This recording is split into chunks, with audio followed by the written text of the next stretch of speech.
Shalom. I'd like to start out by giving all glory, praise, and honor to Yahweh Bahasham, Yahweh Shai, Bahasham, Rakak Wadash. Double honors to the elders and apostles of the Great Millstone, and Shalom to the elect of Israel. This is Thamayim in Atlanta, and I've got this New York Post article pulled up, and it just came out yesterday, May 9th of 2024. And it says Elon Musk Neuralink C-hip suffers unexpected setback in first in-human brain implant. And that's what you should expect, because these people are placing a foreign device into their organic bodies, and typically the body is going to reject a foreign object because it's not healthy, and your body tries to heal itself and get unwanted toxins and unwanted objects out of the body to keep you healthy. But they're placing things, inorganic material, into an organic being.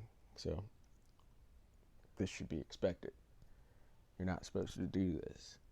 It says Elon Musk's brain C-hip startup Neuralink suffered an unexpected problem in its first ever human implant as the device began to detach from the patient's skull, reducing the amount of data it could capture, the company revealed Wednesday.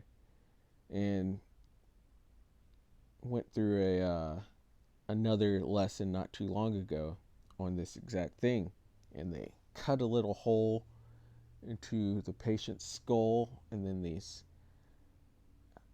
I don't know what you would call them, but little pieces go out and they connect to the brain, and it looks nasty. Surprised people are trying to do that. That's extremely bugged out and insane. Even when you have nothing to lose, like some of these quadriplegics they're experimenting on, it's still extremely invasive, and it seems like so much could go wrong having this procedure done. It says Neuralink's brain-computer interface, known as a BCI, was implanted into 29-year-old patient Nolan Arbaugh's brain in January. The C-hip is designed to help patients with paralysis control external technology using only their mind, and Arbaugh, who is paralyzed from the shoulders down due to a diving accident 8 years ago, is participating in Neuralink's 6-year trial to test the device's safety. And there's that number 6. It's the number of a man, showing you what this is connected to. This is just last month, Neuralink live streamed a 9-minute video of Arbaugh showing how the BCI technology works. He was seen playing video games and explained that he simply imagines the cursor moving where he wants it to go, and it does. So these are miracles that are happening through Esau, left-handed miracles. It says Neuralink's C-hip contains 1,024 electrodes across 64 threads, which are thinner than a strand of human hair, that are programmed to gather data about the brain's neural activity and movement and tension, and send the data to the company's computer for decoding to transform the thoughts into actions. And so I guess that's what I couldn't think of, the threads. It sends these threads from the device into the brain, and they intertwine within the brain.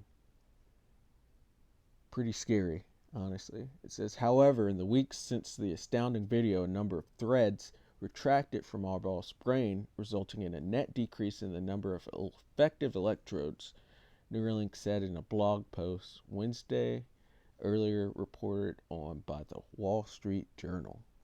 As a result, Neuralink was not able to measure how effectively its system of electrodes and threads was performing. It was unclear how many threads have detached. And so they're going to have to go back into his brain and either detach all of them and start all over again, with a new device or try to reattach it. Either way, extremely invasive in a very important organ, which is your brain, but you're not going to listen. It says, in response to this change, we modified the recording algorithm to be more sensitive to neural population signals, improved the techniques to translate these signals into cursor movements, and enhance the user interface. Neuralink added, insisting that the refinement will enhance the accuracy of Arbaugh's ability to control the cursor's bits per second, or BPS, according to the company, is the standard measure for speed and accuracy. These refinements produced a rapid and sustained improvement in BPS that has now superseded Nolan's initial performance, Neuralink said. The company, which recently changed its home base from Delaware to Nevada after Musk spat with a Delaware judge who invalidated his $56 billion pay package at Tesla, considered removing the implant, but the problem hasn't posed a direct risk to Arbaugh's safety, the journal reported. Even so, the possibility of removing Arbaugh's implant and so-called explanation was floated. People familiar with the matter told the journal. Neuralink did not immediately respond to the post request for comment. I'm going to keep reading. It says he became the first human test subject of the CHIP developed by Musk's own company. When a robot surgeon plugged the implant into his brain, it wasn't immediately clear how many others will participate in the trial or where they'll be held, which I bet it'll be 6 others or 5 others to get to that number 6. It says, despite the snafu, Arbaugh reportedly is using Neuralink's BCI system for around 8 hours a day on weekdays and as many as 10 hours on the weekends. Now I can literally just lie in bed and play to my heart's content, he said in the March live stream, or at least until the battery of his rechargeable C-hip dies.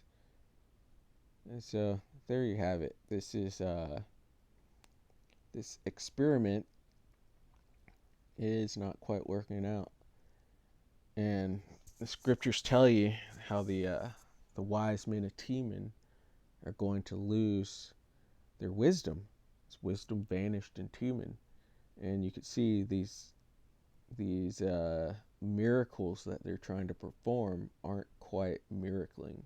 They're not actually working out as well as they'd hoped for, and they're going to have a rough road actually getting these things up to speed. And once it's made mandatory with both the one in the hand and the one in the forehead, this is going to cause a lot of problems. And just the immediate problem is you're inserting a device into you. The body rejects these things. Typically, they've got their ways in which they get it to stay in for a while, but overall it's unnatural. So it's going to cause problems, and it's going to cause different health risks, different sicknesses, and cancers. It's not going to work out. Basically, it's gonna turn into a complete and total shit show. But people are still going to do it because it is prophecy for this to be done. And this is what you're looking at, are the beginnings of the MOTB within the forehead. We're only going to stay here at Revelation 16, and we'll start out at verse 1. It says, and I heard a great voice out of the temple saying to the 7 angels, go your ways and pour out the vials of the wrath of the Most High upon the earth. And these are different troubles that are going to come to the earth, because this earth is fading away, and it came in so violently in this, especially this regime, this current rulership of the Edomites came in so violently that it's going to have to go out extremely violently, and the kingdom of heaven comes. And kingdoms are usually translated through violence, so that's something you should look out for and expect. And the Lord's going to drop these different troubles onto this place, onto the whole earth itself.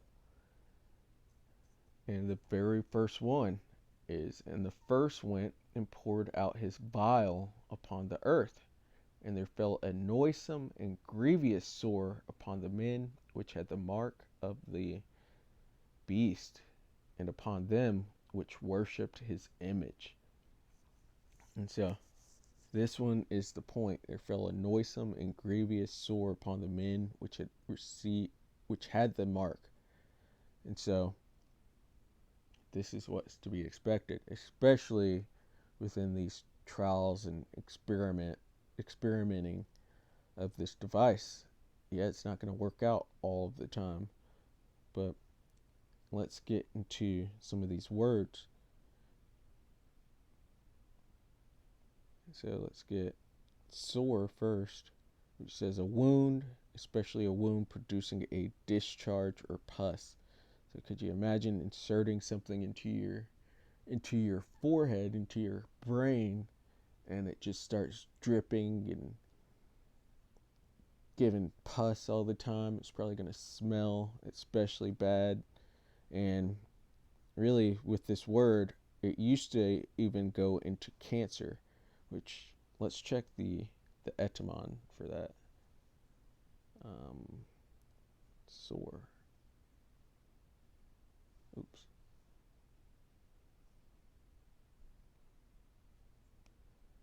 Painful, grievous, aching, sad, wounding, sore, wounded, suffering, sick, ill, painful, angry, irritated. Yeah, still, it's not going into.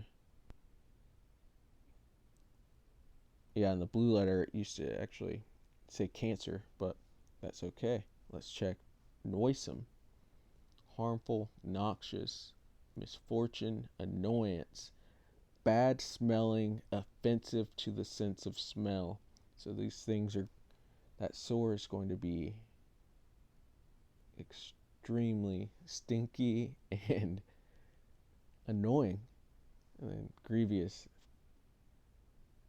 heavy, large, weighty, hard, difficult, toilsome, bodily harm. Grief is hardship, suffering, pain, bodily affliction, a wrong, a grievance, injustice, misfortune, calamity. And that's what's going to fall onto these people for taking this device. Yeah, nothing good is going to come out of this. They are putting a foreign object into their bodies and expect it to give them the world. They're expecting to gain their sight back or gain back their ability to walk or just to use their limbs at all, to hear again, to heal the deaf. They're expecting it to stop certain behaviors that people have, especially addictive behaviors, and to lose weight. It's going to look very cool to a lot of people, and they're going to go ahead and get it. It's going to come across like the next coolest thing to have, way cooler than an iPhone. But this is not going to work out for these people. They're going to take it and get all sorts of sores, which goes into cancers, and it's just not going to work out. So don't take this when it comes up, because this is truly the MOTB, and it will be made mandatory for you to participate in the society, which has barely any time at all left. And so it makes sense to just withhold and not take it and just wait on the Lord to come and cast these kingdoms down. And so I want to go into that. Lord willing, that was edifying. I'd like to give all glory, praise, and honor to Yahweh, Bahasham, Yahweh Shai, Bahasham, or Chach Wadash. Double honors to the elders and apostles of the great millstone, and shalom to the elect of Israel. Shalom.